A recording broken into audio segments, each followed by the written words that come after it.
entrevistas para que ustedes y nosotros conozcamos más a la persona, conozcamos su visión de quienes desean alcanzar el poder ejecutivo, el legislativo y las alcaldías municipales. Y para ello iniciamos hoy con una invitación que ha aceptado el empresario guatemalteco Isaac Farchi, a quien le damos la más cordial bienvenida. Isaac, buenos días. Muy buenos días, muchas gracias por la invitación. Pues qué bueno, pues mira, queremos conocerte junto con nuestros oyentes, que nos digas brevemente quién es Isaac. Bueno, Isaac es un guatemalteco muy orgulloso, nacido en Guatemala. Aquí estudié mi primaria, secundaria. Para la universidad viajé al Tecnológico de Monterrey, donde saqué la carrera de licenciatura en sistemas de computación. Regreso a Guatemala a poner 2 fábricas. Fui empresario varios años. ¿Fábricas de qué, Isaac? Una era de plástico, la otra era de madera. Y después en sociedad con mis hermanos y unos amigos, pues también tuvimos restaurantes. Yo tuve una panadería también. Y pues a la edad de 40 años tuvimos un problema de seguridad y tuvimos que emigrar a Israel desde el año 2000. ¿Toda la familia o solo tu familia? No, el problema fue que iban a secuestrar a una hija mía, a mi hija grande. ¿Cómo no? Entonces decidimos irnos a Israel. Fue el momento que yo no sé si ustedes se acuerdan, se firmó la paz y pues la violencia subió exageradamente y en especial en secuestros. Así que pues nosotros fuimos hubo una intentona, gracias a Dios, se logró evitar, pero realmente preferimos irnos a un por el lugar lado que... de la prevención. Sí. Y Isaac, esta es tu segunda participación como candidato. Bueno, no sé si ya hubo nominación, pero digamos, hubo una participación en el año 2019 como candidato presidencial. Y además de eso, has tenido una carrera política. ¿Nos puedes contar cuál fue tu experiencia en ese sentido y cuál es el ánimo de formar un nuevo partido? Bueno, el verdadero meollo de por qué nace el Partido Azul nace precisamente de esa participación muy breve, porque fueron solo 9 semanas. Yo vine a muy poquitos días de que se cerrara la inscripción. De hecho, tengo aquí conmigo el carnet aún. A mí me entregaron el carnet el 17 de abril, o sea, ya había arrancado la campaña para otros correcto. Candidatos. Tuve solo reales del 17 al día de la votación, 7 semanas de campaña. Me inscribí de número 24 y gracias a Dios pues acabé en un empate técnico con el 5º lugar. O sea, nos llevamos más o menos 5,000. Roberto Arzú. Es Roberto Arzú, quien pues ustedes ven cómo es su estilo de prepararse para las campañas y la capacidad de inversión que él tenía contra lo que tenía el partido que me invitó a correr.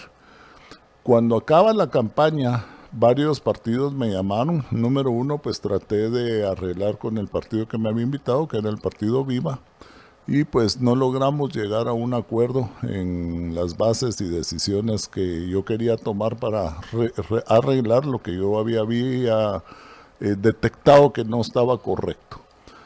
Y otros 4 partidos más me invitaron a platicar con ellos. Una vez que oficializamos las gracias, le di las gracias al Partido Viva. Viva también publica una nota agradeciéndome y pues quedo prácticamente libre. Nunca fui afiliado ni mucho menos, pero pues había participado con ellos y era necesario desligarnos para que no nos siguieran, porque pues venía una bancada que iba a trabajar en nombre de Viva y era importante desligarnos de su trabajo de ellos, ¿verdad? Fuimos a oír a otros partidos, que al final fueron 4 los partidos que me invitaron a platicar con ellos, y realmente no nos gustó. Número 1, y con disculpas de la gente, yo quiero contarles a ustedes que a mí me dicen el machete Farchi. Yo soy muy filoso en mi forma de expresarme.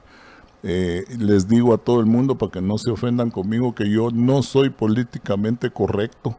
O sea, a veces digo la cosa sin tanto adorno y sin tanta vuelta, porque hay gente que se tarda 15 minutos en decir un no, ¿verdad? Fíjate vos que hablamos con la gente y yo no, fíjate que no, y ahora cómo le entramos a lo que viene, pero no es no y sí es sí.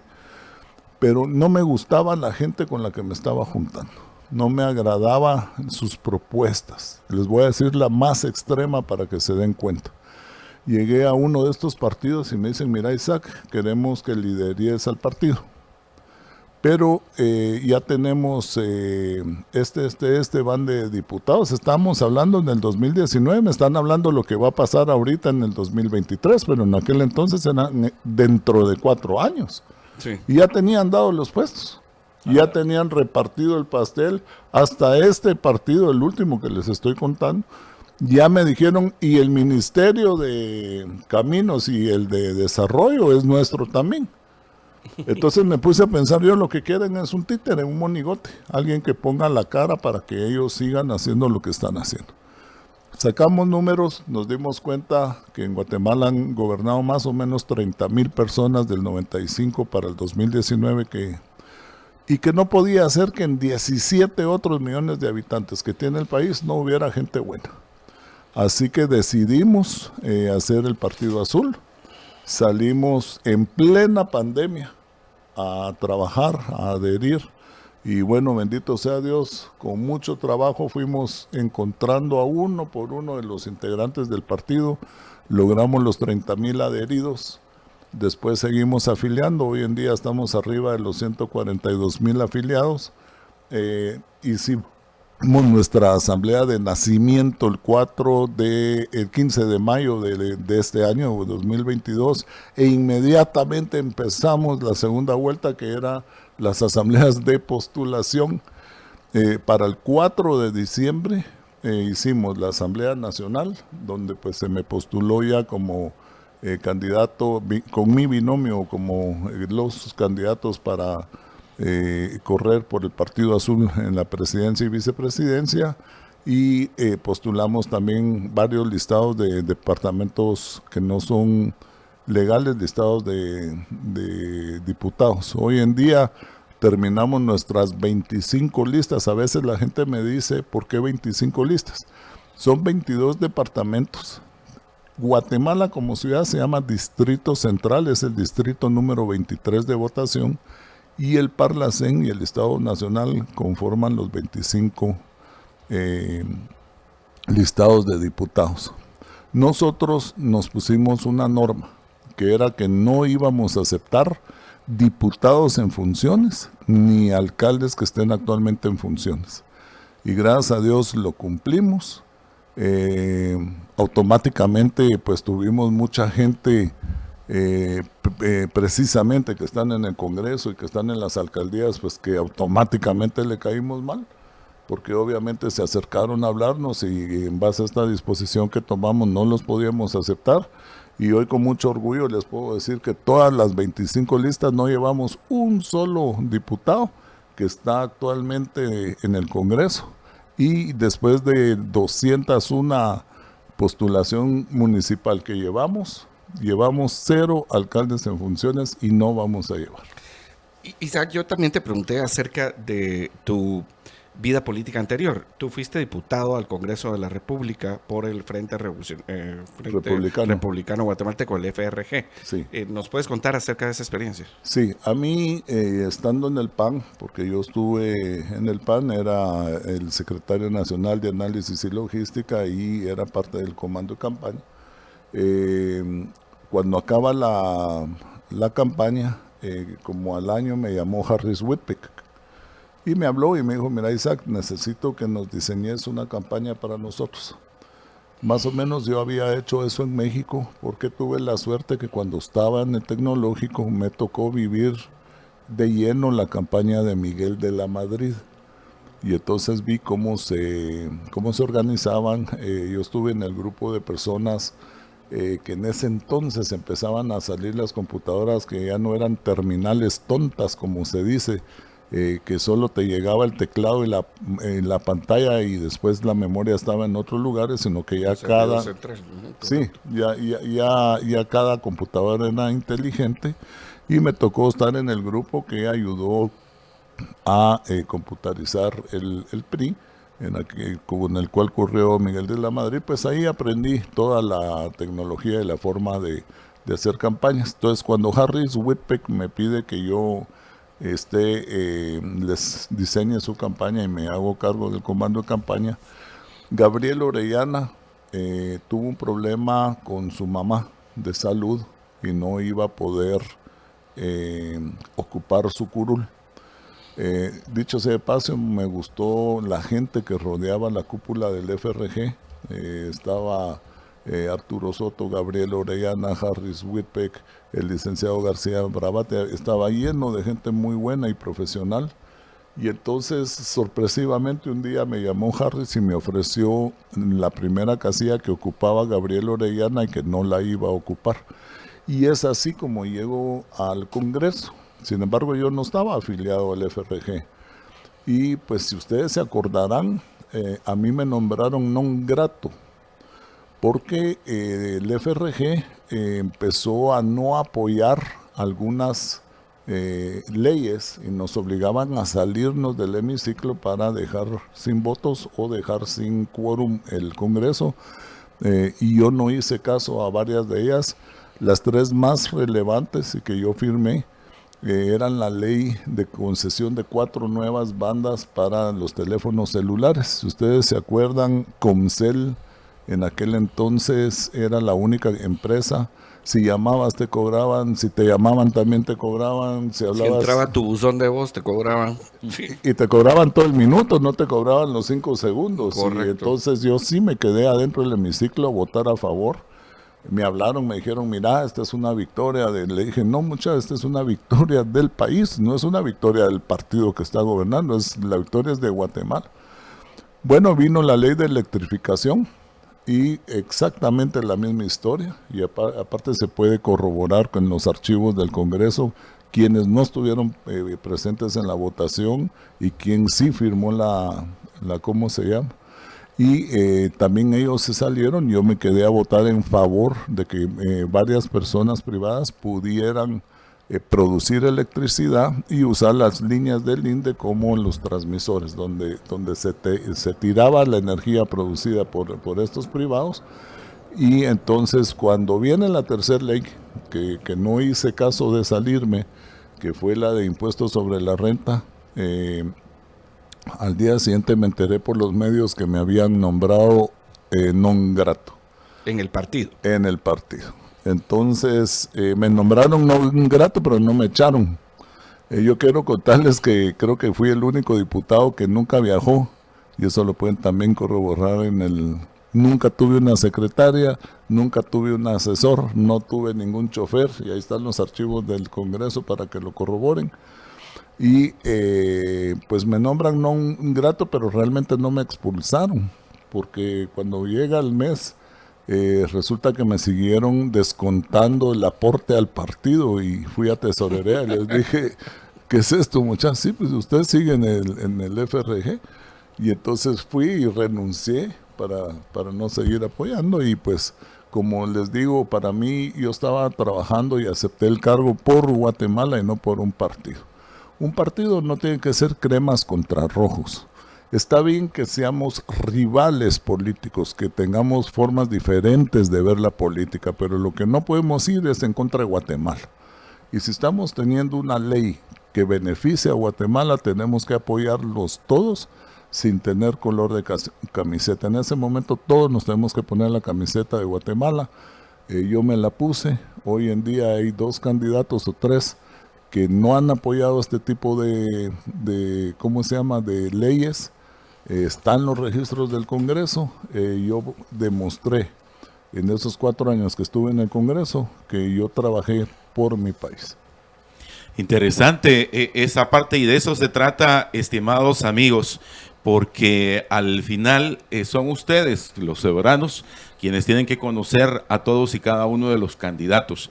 Me pregunto si por eso de ponerse una sola camisola es que decidiste apoyar el gobierno del doctor Alejandro Yamatei y unirte y aceptarle una plaza de trabajo. No acepté ninguna plaza. y voy a explicar lo de apoyo al gobierno, no fue al gobierno, fue a la persona. Ya había una realidad después de la primera vuelta del año 2019.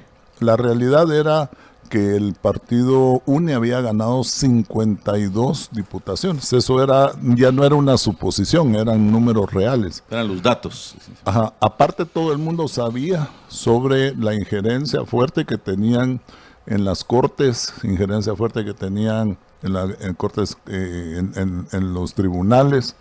Y entonces también entregarles el gobierno prácticamente era entregarles los tres poderes.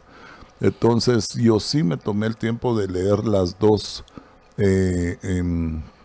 planes de gobierno que tenían, y lo más importante, el que sí me recibió para hablar conmigo fue Alejandro. Desgraciadamente traté de hablar con la UNE, había muchas gradas o filtros que pasar antes de poder llegar a Sandra, que dicho sea de paso, cada vez que me ve es muy amable conmigo, es una verdadera dama, pero en ese entonces no logré llegar a hablar con ella. Pero por medio del plan de trabajo que tenía el equipo Vamos y haber hablado con varios de su equipo y él, decidí entonces, y basado en lo que ya les dije, que 52, o sea, mayoría de diputados en el Congreso, sabemos la fuerza que tienen los tribunales en la Corte de Constitucionalidad, pensé muy adecuado no darle el 100% del poder del país a un solo grupo, y por eso apoyé a Alejandro y a Matei. Ahora, al gobierno les voy a explicar de que teníamos trabajando, y eso lo puede corroborar el actual canciller, quien era el embajador de Guatemala en Israel. Estábamos trabajando el Tratado de Libre Comercio desde el año 2018. Yo ni siquiera sabía que iba a venir a Guatemala ya en el 19 como candidato. Y en el momento de que Alejandro gana, una de las condiciones, me dijo, ayúdame. Le dije, el único lugar que te ayudo es en la Pronacom, porque de ahí podemos impulsar dos cosas: la venida de las personas que te están trabajando en las inversiones que estamos promoviendo vía ese Tratado de Libre Comercio, y que se acabe de firmar el libre comercio. Entonces me mandó mi nombramiento, pero no decía que era ad honorem, entonces lo rechacé. Y tuvieron que repetir el nombramiento mío como, no en el MINEX, en Pronacom, vuelvo a insistir, pero me nombraron como encargado de estos negocios internacionales, que al final lo que es una gestión, no son negocios, es que nosotros vayamos a tratar de vender nuestros productos y que la gente venga a invertir a Guatemala. Pero ese nombramiento sí ya salió como ad honorem, entonces por eso acepté la plaza. Esa es otra cosa que es muy fácil corroborable. Hay una cosa que se llama Guatenóminas, que es público, es información pública. La gente se puede meter y ver si gané un solo centavo, o en suelos, o en viáticos, o en dietas. Pero la salida fue un poco difícil o turbulenta por el hecho de que en algún momento se te asoció a la venida de ciertos magnates rusos cuando estaba todo aquel proceso de la famosa alfombra presumiblemente llena de un par de millones de dólares.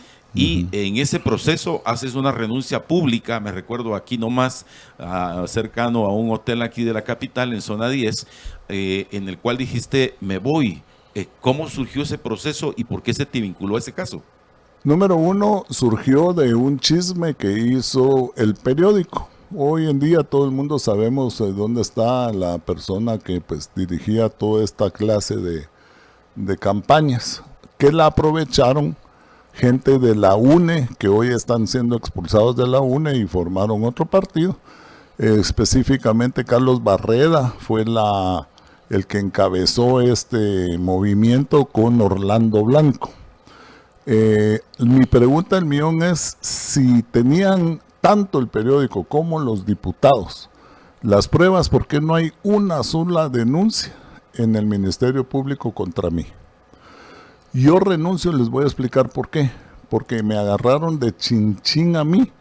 O sea, era la excusa a tal grado que estando en Pronacom, que le pertenece al MINEX, Me mandaron a llamar para que explicara lo que en Pornac, que es la encargada del puerto, De los puertos, sí. y que no tiene que ver con ningún ministerio, ellos son prácticamente independientes y autónomos, pero si tienen alguna relación con algún ministerio, es con el Ministerio de Comunicaciones y Obras Públicas, en el Viceministerio de Puertos y Aeropuertos. Y me seguían citando a mí, o sea, me di cuenta que era personal, más si ustedes se fijan las 3 veces que me mandaron a llamar y que no fui porque no iba al lugar, o sea, estaba mal redactada de parte de ellos los porqués, como por ejemplo eso, me mandan a citar para que yo explique en Pornac, cuando yo que sé de lo que está pasando en Pornac o en el Ministerio de Puertos y Aeropuertos, Viceministerio. Entonces me di cuenta que lo que ellos querían, porque digamos en la tercera citación, Barreda, los primeros 8 minutos habla de mí. Y ahí está, eso está, y si no yo se los paso, lo tengo grabado. Hasta se atrevió a hablar de mi esposa, se atrevió a hablar de mi religión. Orlando Blanco inclusive dijo, como ahí hay un judío, Isaac es judío, ahí está la conexión. Entonces vi que ya se estaban metiendo con mi familia, ya se estaban metiendo con mi religión. Barreda hasta dijo que de qué pedigrí creía que yo era, o sea, me trató hasta de animal, que no me habían invitado a el ritual que tenemos nosotros de Shabbat a repartir el pan, sino que estaba repartiendo la coima.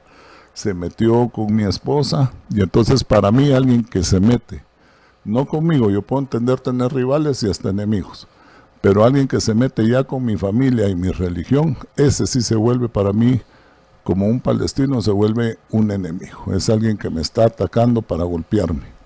Tengo todo grabado, no se pueden echar para atrás lo que dijeron. Sí, internacionalmente mandé todos esos videos para que, pues hay grupos contra la xenofobia, hay grupos contra la Jewish Defamation League.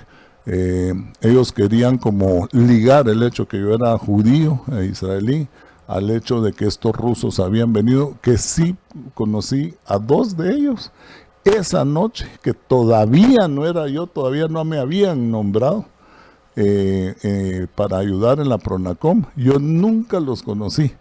Después el mismo gente que se llevó a esta gente a Tikal con videos demostró que yo nunca estuve en ese avión.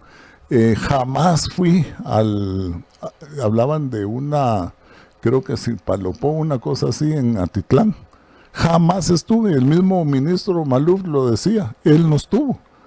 Pero ellos insistieron, y si tanta eran sus pruebas, ¿dónde están las denuncias? Uno no puede solo ensuciar a la gente, y que la gente vea cómo se limpia después. Y entonces yo casi semanalmente iba al MP, prácticamente entregarme para que me hicieran la investigación que me estaban haciendo, me estaban señalando. Me dicen, pero es que no hay ninguna denuncia contra usted. Entonces, ¿cuál fue el show político? Hasta el día de hoy es un show político. Tenemos 2 años que renuncié precisamente para, si eso era lo que les daba a ellos el derecho de citarme al Congreso, para parar eso, porque ya la última vez, y aquí tengo, si lo quieren oír, agresivamente me dijeron que qué pedigrí tengo yo, que estaba repartiendo no religiosos, no, que en la coima, que mi mujer no sé qué, ya estaban, se salieron de lo políticamente correcto. Y si van a hablar y señalar a una persona, que vayan y que presenten los cargos al MP para que el MP haga la investigación y que la justicia se encargue de mí. Fui varias veces al MP, casi como les digo, a entregarme, y ni una sola vez había una sola demanda. Nada, y una pregunta, Isaac, hablando del tema acerca de la discriminación o de estos delitos de odio que ha habido a través de generaciones en contra del pueblo judío, que por cierto está creciendo a nivel mundial. Ya que fuiste tantas veces al Ministerio Público, ¿por qué no pusiste la denuncia en contra de estos diputados? Porque si lo hiciste internacionalmente, pues tendrá su efecto, pero ¿por qué no hiciste una denuncia en el Ministerio Público en contra de estas 2 personas que hicieron referencia específica a una discriminación por religión? Ellos, como diputados, tienen el derecho de investigar a las personas. Es dentro de los derechos que tienen Sí, el derecho de fiscalizar. pero eso está limitado pues al trabajo y no tiene que ver con pues específicamente con la familia y en este caso con generar el odio. Sí. Porque ellos pueden decir muchas cosas, pero ellos son responsables aún por lo que puedan decir de odio. Sí. Yo lo que metí fue una protección personal, pero no en el MP, eso es en otro lugar. En el MP yo lo que quería era lograr de que esta gente pudiera hacerme la referencia de que se me estaba atacando, acusando o investigando, lo cual jamás pasó. Cuando les hago la consulta, miren señores, si no hay nada, ¿cómo puedo accionar contra ellos? Ahí fue donde me explicaron que las reformas y todo eso que hay, que el diputado es irresponsable, lo que quiere decir que no tiene responsabilidad. Sí, es un caso que ganó en su momento Fernando Linares Beltranena. Exacto. Pero la ley dice es irresponsable en los asuntos de su cargo, no es irresponsable por todo, es irresponsable en las declaraciones que dé de su cargo, no es irresponsable por todo. Si uno lee el texto constitucional, eso es lo que dice. Pues ellos no me quisieron, en base a lo que me dijeron, no solo que era irresponsable, sino que tenían el derecho de fiscalizar y estando, y por su pregunta que me hizo, ese fue otro de los motivos que decido entonces dejar la PRONACOM, estando ligado a alguna institución, aunque sea ad honorem, porque yo les decía, señores, hay responsables. Isaac, y justamente esa es una gran duda de todos. O sea, si estabas ad honorem, surge la gran duda al respecto de cómo te financias, de qué vives. O sea, en algún tiempo tuviste esta empresa de plásticos, de madera, te vas a Israel por estas razones que son complicadas para nuestro país, que no todos los guatemaltecos lo logran hacer, algunos de hecho pues tienen que emigrar, dejando pues todo tirado aquí. Pero ¿de qué vive Isaac Farchi en este momento? ¿Cómo se financió el partido?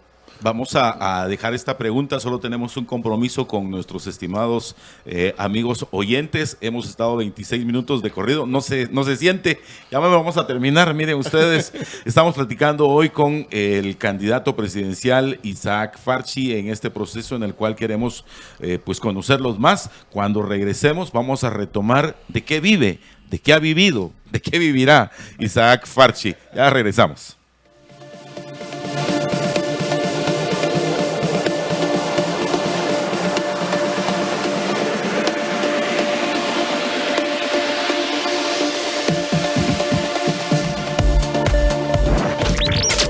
Estás escuchando Libertópolis, el valor de la verdad. Suscríbete a la Liga de los Liberhéroes para apoyar a dar la batalla de las ideas y disfruta de los beneficios que gozan los miembros, entre los que se incluyen conferencias, webinars y clubes de lectura. Suscríbete a la Liga de los Liberhéroes. Libertópolis.com, el valor de la verdad. En Guatemala, Centroamérica. La hora exacta. Es la hora 7:27 minutos. En Guatemala, Centroamérica. Libertópolis.com presentó La hora exacta. Nuevo San Martín Market. Disfruta de nuestros nuevos productos congelados listos para preparar en casa. Pupusas, lasañas, kit de tacos, pizzas y más. Pídelos al 2215-1515 o por www.sanmartinbakery.com. Recuerden llevar su combo de ELA, así es, el blend de ELA para cuidar su sistema inmunológico y el aloe vera gel de ELA para cuidar su sistema digestivo. Y comprándolo en combo también cuida su bolsillo porque se ahorra unos quetzales. Así que ya saben que lo único que tienen que hacer es escribir al WhatsApp 49 50 34 14, 49 50 34 14 y pedir su combo de ELA. Back to work. Intela. Back to Work, del 16 al 31 de enero en Intelaf. Buenos descuentos en tecnología para que regreses a este nuevo año con energía positiva y con la mejor tecnología para trabajar y estudiar. Visita nuestras 34 tiendas o compra en línea en intelaf.com. Proyectores, tablets, computadoras, notebooks, mochilas, celulares y lo que necesites para un buen regreso. Back to Work, del 16 al 31 de enero en Intelaf. Te conecta hacia la tecnología. Sigue en sintonía de Libertópolis. El valor de la verdad. Libertópolis, el valor de la verdad.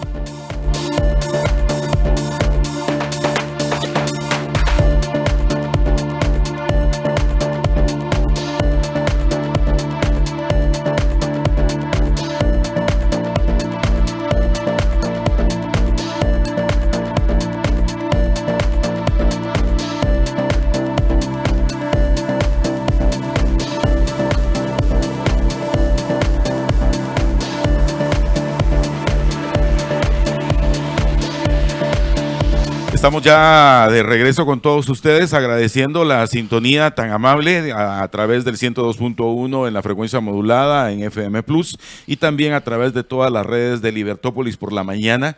Estamos compartiendo hoy con el candidato presidencial Isaac Farchi, conociendo más acerca de él, y nos quedamos con una pregunta, creo que es muy relevante para que Isaac se tome el tiempo de compartirnos de qué vive, de qué ha vivido y de qué vivirá en este proceso. Bueno, adelante. y no solamente eso, sino tiene que ver todo con la plata, o sea, de qué financia el partido, porque un partido no es barato. Un partido es, para los que ustedes que si han intentado realizar un partido tiene todos los procesos y su proceso de conformación es caro. Entonces queremos saber, el otro día hice un presupuesto con una persona acerca de cuánto podrá costar un partido y te gastas fácil 3,5 millones de quetzales. Entonces, sin contar asambleas, ¿de qué vive Isaac y de cómo se financió el partido azul? El Partido Azul hasta en eso está haciendo la gran diferencia. Nosotros no tenemos una sola persona comprada. Nosotros no le pagamos sueldo a nadie. Y eso lo digo aquí públicamente. Y si hay alguien que recibe un sueldo o recibió algún centavo para ser parte del Partido Azul o ayudarnos a, levantarlo, que venga y me tilde de mentiroso aquí enfrente de ustedes. Ya solo de entrada nos ahorramos ahí varios millones, porque la gente que está en Azul es porque entendió la filosofía y son precisamente de esos 17 millones de personas que decíamos nosotros, ¿y dónde están los chapines buenos? Y teníamos mujeres a las 11 de la noche bajo la lluvia, por ejemplo, en Reu, mojándose, levantando adhesiones para el partido. Y están con nosotros hasta el día de hoy. Entonces, es diría yo, el único partido que no tiene gente comprada, que no tiene gente asalariada. Es un partido que no nos hemos gastado la cantidad que vos decís, ni siquiera incluyendo las asambleas.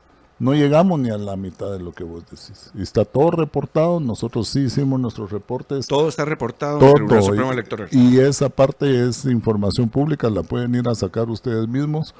Porque cuando uno no tiene necesidad de comprar pollo, de regalar carros y de andar regalando láminas y otro tipo de situaciones y tener asalariados y estar uno en su oficina en la zona 10 viendo cómo hacen las cosas de afuera, entonces se abarata bastante los costos.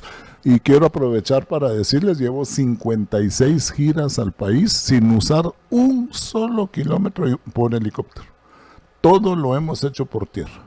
Eso en servicios del carro son 9 cambios de frenos para que más o menos darnos una idea. Sí. Entonces, eso es por la última pregunta. Ahora vamos a la principal. Yo me voy aquí con ciertos recursos, obviamente. No salí corriendo.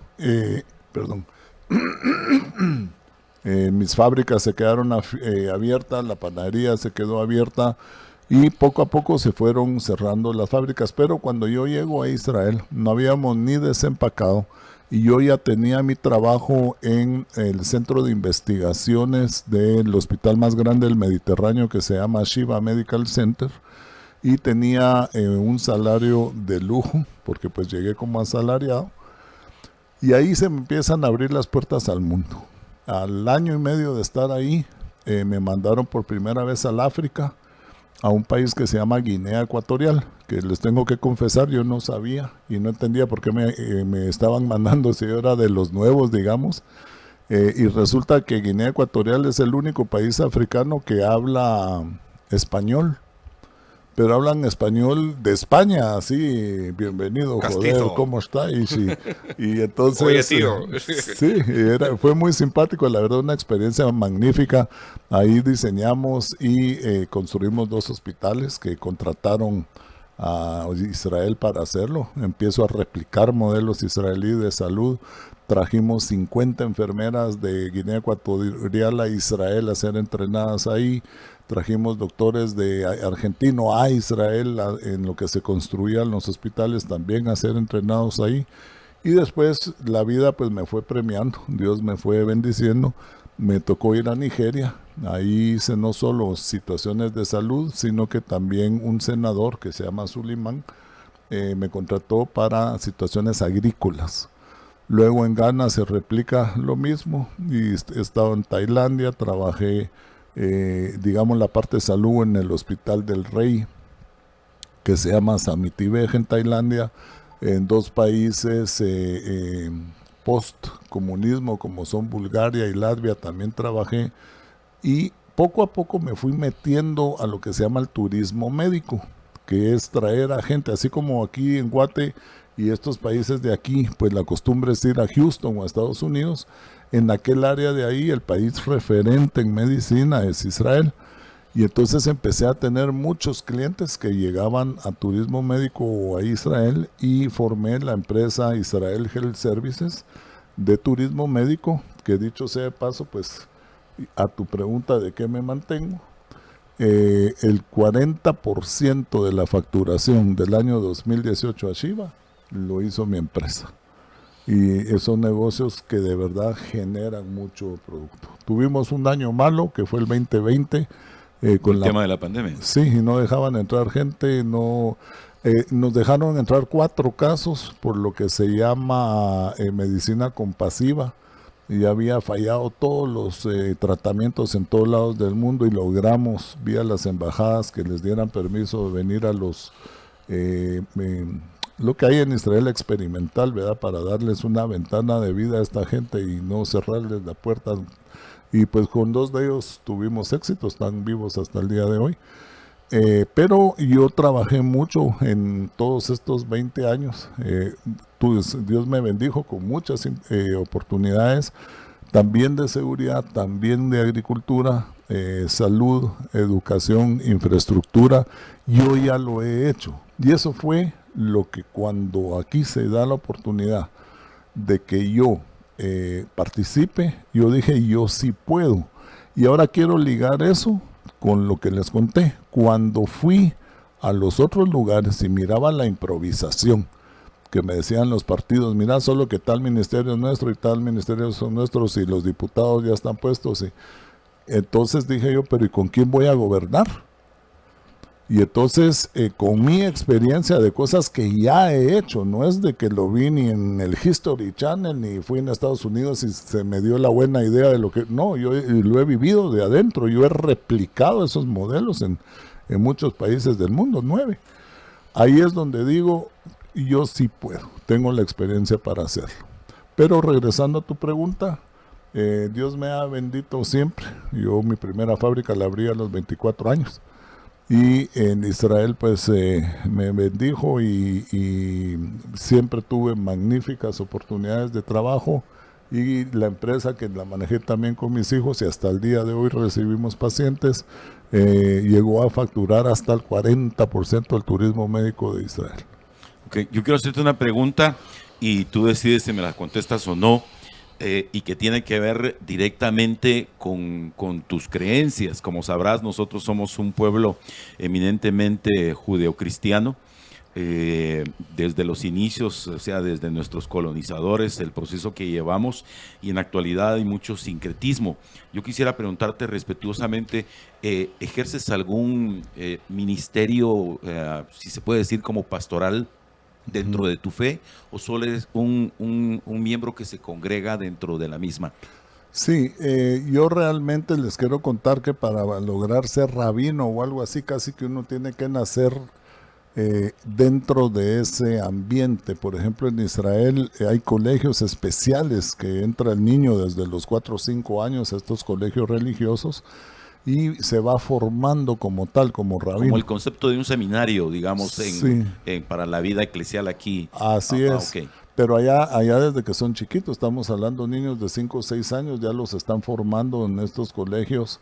En Guatemala quiero contarles que desde que yo tengo memoria, mi abuelita ya nació en Guatemala en los años 1926, tíos míos ya nacieron en Guatemala. Nunca ha habido un rabino guatemalteco, o sea, siempre hemos tenido la necesidad de traer rabinos del extranjero porque aquí no tenemos la capacidad instalada para... Sí. Entonces, soy una persona creyente, inclusive fui presidente y vicepresidente de uno de los templos sefaraditas, el único templo sefaradita en Guatemala, 10 años. Fui de la directiva de... ¿Ese es el de Zona 2? Zona 2, sí, es una hermosura, eso debería ser una de las joyas de Guatemala. Ahí sigo asistiendo hasta el día de hoy, pero pues sigo asistiendo para sentir, y quiero contarles una anécdota. Busqué templos en Israel, encontré de todos los tipos, sabores que se les ocurra, pero jamás sentí lo que siento en mi templo de aquí de Guatemala. O sea, como que es tu templo de la niñez, no sé. Claro. Y una preguntita al respecto de esto de la religión. Los cristianos evangélicos son invitados a acercarse a los judíos. ¿Cómo sientes tú la relación con el pueblo evangélico, Isaac? Solo no te entendí, mutados. No fue eso lo que dije. Sí, son muy cercanos a los judíos. ¿Cómo sientes tú esa relación con el pueblo evangélico en Guatemala? Muy linda, muy buena, pero yo no quisiera dejarlo en exclusiva a las personas evangélicas quienes... yo más oigo que ellos hablan de Israel que de los judíos, ¿verdad? Ellos aman a Israel. Pero para serles bien sincero, yo tengo magníficos amigos que no son evangélicos católicos. De hecho, mi secundaria, parte grande de mi secundaria, fui formado en el Liceo Javier de Jesuitas. Yo les puedo dar una misa si quieren, porque me la sé de memoria. Y también, por eso, lo que usted mencionó, hay hasta un instituto al principio que usted dijo de los judeocristianos. En los judeos cristianos, en ese instituto, incluye católicos, mormones, etc. Sí, somos muy cercanos. El pueblo evangélico es el que más lo expresa a viva voz, que aman a Israel, no a los judíos, a Israel. Pero eso se siente, gracias a Dios, en todos los otros grupos, como los católicos. Mis mejores amigos son católicos. Ahora viendo esta situación, participas y pierdes. Sí. Y obviamente, si todo está sufragado en buena parte con tu propia despensa económica, participas una segunda vez, ¿qué te dicen en la casa? Porque, o sea, yo creo que no es fácil venir y uno poner en riesgo lo que has construido en Guatemala, en Israel, en estos campos que te has abierto económicamente, y ponerlo otra vez todo en riesgo con no tener la certeza de si efectivamente participas y ganas, u otra vez vas a perder.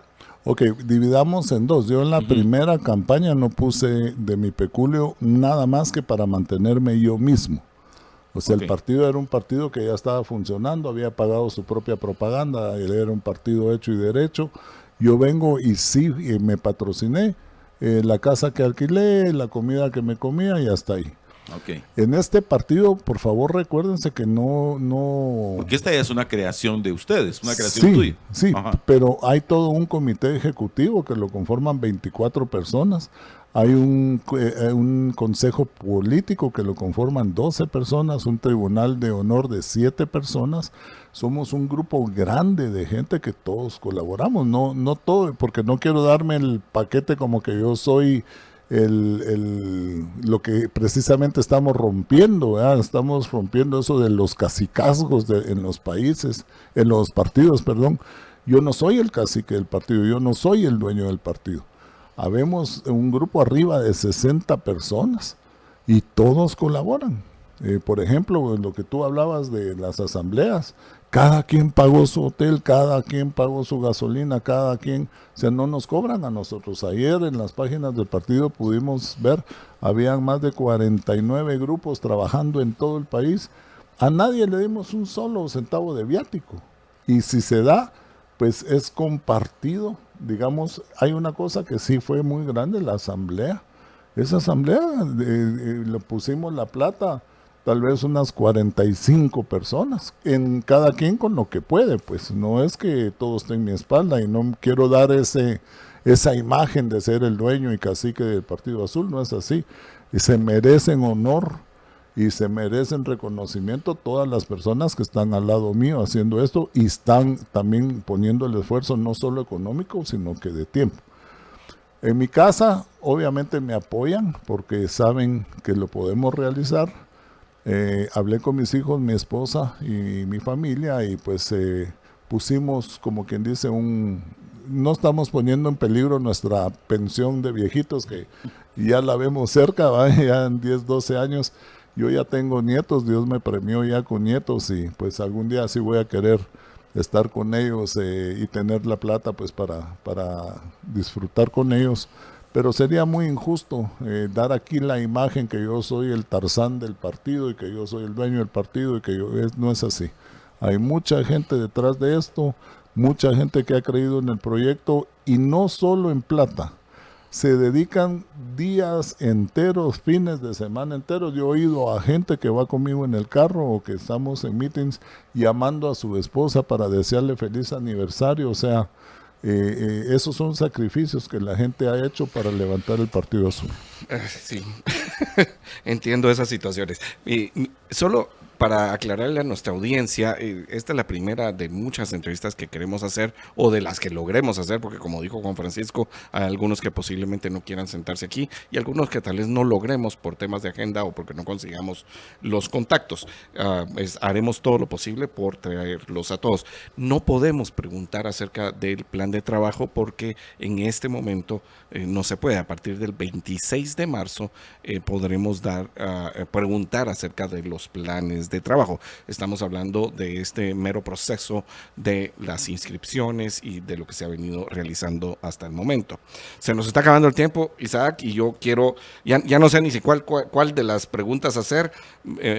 Tengo varias. Pero me pueden invitar a una otro día. Sí, hacer un 2. Guatemala clama por justicia. Y es un asunto que es primordial en este país, que en la filosofía del Partido Azul, en la ideología del Partido Azul, ¿cómo está plasmado el tema de la justicia? Yo les quiero decir que desde la vez pasada yo hice un diagnóstico que la corrupción trasciende los poderes. O sea, aunque estamos nosotros divididos en ejecutivo, legislativo y judicial, sin embargo hay una corrupción que está intercalada entre poder y poder. Precisamente cuando una o dos de esas poderes se compongan y pongamos cabezas correctas, porque aquí quiero decir una cosa, la gente habla de la corrupción. Para mí la corrupción es solo el diagnóstico del verdadero mal.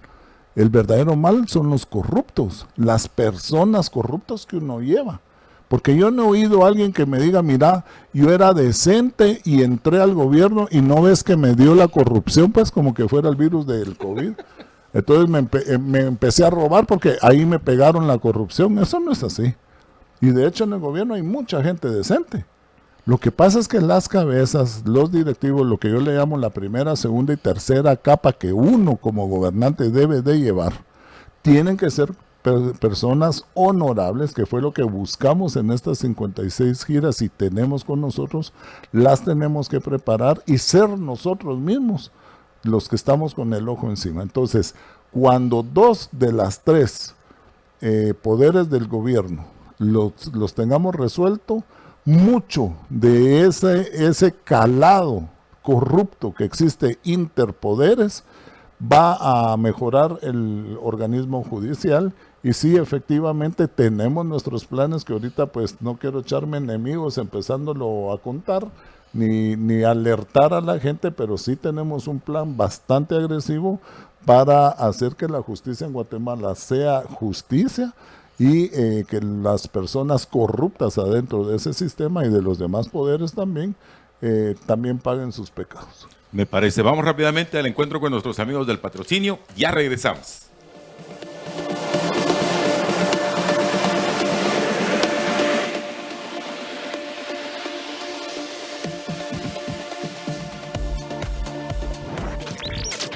Estás escuchando Libertópolis, el valor de la verdad. Fíjense, estimados amigos oyentes, ya vamos finalizando. Ya Isaac nos hizo el favor de darnos aquí el contacto. Vamos a tratar de platicar también con los candidatos a diputados por este partido azul, porque como les había platicado, el objetivo es platicar con los candidatos a alcalde, especialmente de la ciudad capital y de la Mancomunidad del Sur, la Mancomunidad del Norte, y también quienes van a las casillas como diputados al Congreso de la República. Lo vamos a tomar en cuenta y vamos a darle seguimiento, por un lado. Y otra cosa que es bien importante y de la cual sí podemos platicar, aunque la infiero desde luego, es tu forma de pensar respecto a estas posiciones ideológicas, porque nosotros, lamentablemente, a partir de... Hoy hemos estado hablando acerca de los acuerdos de paz, vamos, seguimos en esa situación, o es verde, o es rojo y es azul, o es de izquierda, o es de derecha, etcétera. ¿Cómo defines la ideología del partido? Bueno, nosotros nos definimos como un partido de derecha, pero con conciencia social. Quiero hacer la aclaración, porque hay gente que se confunde. Socialismo no es lo mismo que social. Correcto, Nosotros, ahí estoy de acuerdo. Entonces somos un partido de derecha con conciencia social. ¿Qué quiere decir? Que es el gobierno. No puede ser que entre un niño a un hospital y salga acostado en una caja. Tiene que salir caminando y con sus medicinas en la mano. No puede ser que hayan municipios en Guatemala que el día del colegio sea el domingo y de lunes a sábado estén jugando en las calles porque los maestros no llegan, y algunos de ellos, en las investigaciones que hemos hecho, hasta tienen negocio. Entonces atienden sus negocios y el domingo que no está abierta su tienda van y cumplen con su plaza de maestros. Eso no puede seguir pasando. Entonces, todo lo que tiene que ver, porque yo soy un beneficiario, cuando hago la migración a Israel, yo me beneficié de un gobierno que nos ayudó a crecer a nuestros hijos, porque toda la parte de educación, toda la parte de la medicina, toda la parte de seguridad, etcétera, nos la cubría, estaba cubierta por el gobierno. Hay conciencia social. Y nosotros, nuestros planes de trabajo, el plan de gobierno tiene que ver con la conciencia social, que incluye traer hacer la certeza jurídica. Tenemos 37 leyes que vamos a cambiar para tener certeza jurídica, para traer inversión, y obviamente no va a ser a la ciudad de Guatemala. Tenemos un plan que ahorita no lo voy a decir, sino en 4 días ya todos los demás andan diciéndolo también, pero tenemos un plan precisamente. Sí, también hay copy-paste hasta en eso. Mire, cuando yo hablé de la maquila agrícola en la campaña pasada, a los 3 días los demás candidatos andaban también hablando. Lástima que ninguno de los que estaban en el público levantó la mano y les preguntó, disculpe, sí, explíquenos qué es la maquila agrícola, porque ahí él no hubiera podido explicar lo que es. Pero nosotros sí sabemos lo que tenemos que hacer. Tenemos hasta la lista de leyes que tenemos que reformar o anular inclusive, para que todo pueda hacerse y que en 4 años se empiece a sentir la gran diferencia. En seguridad, en 2 años se debería de sentir la diferencia. Digamos, un sistema de red de carreteras no se puede cambiar en 4 años. Se puede arreglar y levantar que sea funcional, sí, Pero para cambiarla, tener una red moderna de carreteras no se puede en 4 años, pero una red de salud sí, una red, una seguridad sí, a los 2 años se tiene que sentir la gigante diferencia, y yo lo sé hacer, en la educación también. Todo lo que es la parte social, esa conciencia social del trabajo, la gente necesita trabajo, pero nadie va a invertir con nosotros así como estamos. Y entonces, este avión hay que levantarlo todo junto. No podemos levantar un ala primera, otra ala después, hay que levantarlo todo junto. Y a los 2 años, yo no hablo de 90 días porque esa es una mentira, que todo el mundo habla del plan de los 90 días o de los 100 días, eso es mentira.